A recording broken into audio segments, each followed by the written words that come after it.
Hello बच्चों, welcome to वाइब्रेनो। आपने class 10th पास कर लिया है और आ गए हैं क्लास 11th में। आज हम क्लास 11th का बायोलॉजी देखने जा रहे हैं।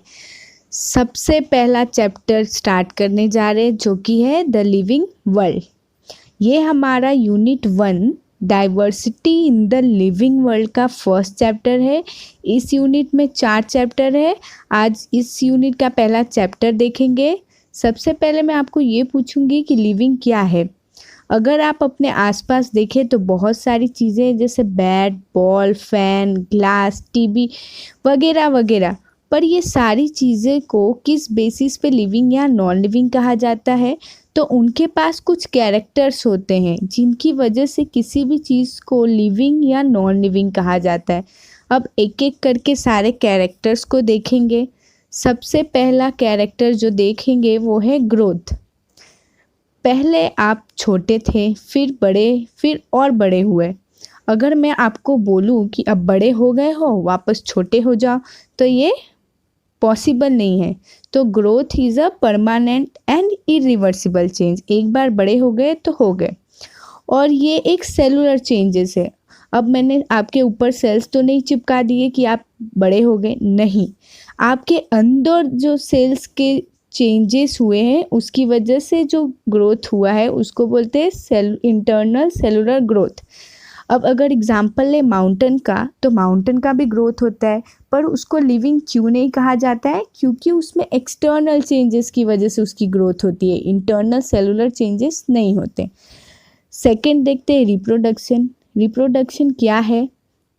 जब दो पेरेंट्स मिलके अपने जैसे similar young ones, identical young ones produce करते हैं, तब उसको बोला जाता है रिप्रोडक्शन।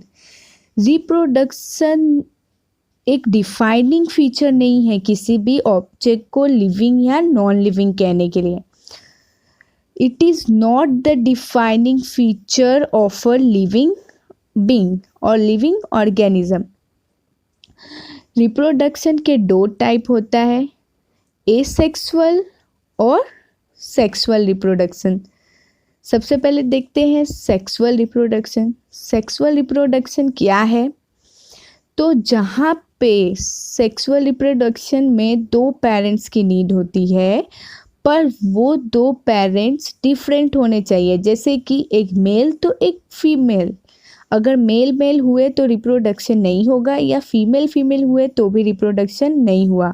एग्जाम्पल लेते हैं जैसे ह्यूमन बींग्स, लायन, डॉग वगैरह वगैरह। अब देखते हैं एसेक्सुअल रिप्रोडक्शन। तो एसेक्सुअल रिप्रोडक्शन में क्या होता है? सिंगल पेरेंट की नीड होती है, खाली एक ही पेरेंट रिप्रोड्यूस करता है। एग्जाम्पल लेते हैं तो अमीबा, पैरामीशियम वगैरह वगैरह। अगर आप एक अमीबा को देखें तो वो एक यूनिसेलुलर ऑर्गेनिज्म है। वो एक यूनिसेलुलर ऑर्गेनिज्म अकेले ही डिवाइड होता है और 2 अपने सिमिलर आइडेंटिकल यंग वंस बनाता है। पर इसको रिप्रोडक्शन को ग्रोथ का सिनोनिमस सिमिलर कह सकते हैं, क्योंकि सेल का ग्रोथ हुआ है तो ये ग्रोथ भी हुआ और रिप्रोडक्शन भी हुआ। सबसे इम्पॉर्टेंट बात रिप्रोडक्शन के लिए जो हमें ध्यान में रखना है वो ये है कि रिप्रोडक्शन नेसेसरी नहीं है किसी भी चीज़ के सर्वाइवल के लिए। जैसे एग्जांपल ले तो हम ह्यूमन कोई स्टेराइल होते हैं, जैसे कोई ह्यूमन रिप्रोड्यूस नहीं करते, तो क्या वो लिविंग नहीं है? एग्जांपल अगर आप ले रहे हैं म्यूल का, तो वो भी रिप्रोड्यूस नहीं करता है, लेकिन वो लिविंग है। अब थर्ड देखते हैं जो कि है मेटाबॉलिज्म। मेटाबॉलिज्म क्या है? एक किसी भी लिविंग ऑर्गेनिज्म के अंदर जितने भी केमिकल रिएक्शंस होते हैं वो सबको मिला के मेटाबॉलिज्म कहते हैं। मेटाबॉलिज्म 2 टाइप का होता है, एनाबॉलिज्म और कैटाबॉलिज्म। एनाबॉलिज्म क्या है? बिल्डिंग अप ऑफ रिएक्शन, जहाँ पे रिएक्शंस बन रहा है, एनर्जी बन रही है, वहाँ पे होता है एनाबॉलिज्म। और कैटाबॉलिज्म क्या है? Break down of reaction. Anabolism का एग्जांपल ले फोटोसिंथेसिस, एनर्जी बन रही है वहाँ पे। और कैटाबॉलिज्म का एग्जांपल लिया रेस्पिरेशन हो गया, डाइजेशन। तो वहाँ पे एनर्जी का यूज़ हो रहा है। अब फोर्थ पॉइंट देखते हैं। Fourth characteristic cell organisation. ये पॉइंट बहुत ही इम्पॉर्टेंट है, ये कैरेक्टर बहुत ही इम्पॉर्टेंट है। एक ह्यूमन के अंदर मिलियंस बिलियंस ऑफ सेल्स होते हैं। वो मिलियंस बिलियन सेल्स मिला के जो डिफरेंट टाइप्स के सेल्स होते हैं, जैसे आरबीसी, बहुत सारे डिफरेंट टाइप्स के सेल्स, फिर वो सब मिला के बनते हैं टिश्यूज़, फिर ऑर्गन सिस्टम, फिर एक पूरा ऑर्गेनिज्म बन गया।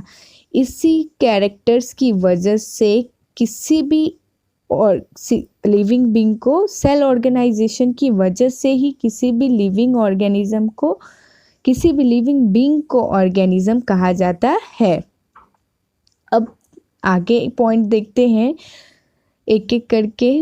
जो नेक्स्ट पॉइंट है वो है अपना कॉन्शियसनेस। अगर आप सोए हैं, आपके ऊपर किसी ने पानी डाला, या आप जब सो रहे हैं किसी ने आपकी उंगली गर्म चाय में डाल दी, तो आप झटके से रिस्पॉन्स करते हो। तो ये क्या हो गया? कॉन्शियसनेस। जब आपके पास कुछ एबिलिटी है कि आप अपने एक्सटर्नल चेंजेस को रिस्पॉन्स करें, तब वो कॉन्शियसनेस है। ये चेंजेस एटमॉस्फेरिक चेंज भी हो सकता है, जैसे कि स्वेटिंग, फिर सिवरिंग, या फिर जब आपके बॉडी को एक्सटर्नल चेंजेस को रिस्पॉन्स करती है, जैसे कि आपके हाथ को गर्म चाय में गर्म पानी में डालें तो तुरंत आप अपना हाथ पीछे खींचते हैं, या अगर आपके पीछे कोई कुत्ता भौंकने लगे तो आप तुरंत भागते हैं।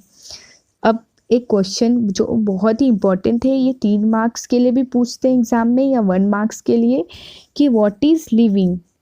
तो जो हमने सारे कैरेक्टरिस्टिक पढ़े, जो ऑर्गेनिज्म के पास ये सारे कैरेक्टरिस्टिक है, जैसे कि ग्रोथ, जितने भी कैरेक्टरिस्टिक है, रिप्रोडक्शन, कॉन्शियसनेस, फिर सेल ऑर्गेनाइजेशन, तो जिनके जो भी ऑर्गेनिज्म के पास ये सारे एबिलिटी टू ग्रोथ, ये सब कैरेक्टर्स है, उनको लिव।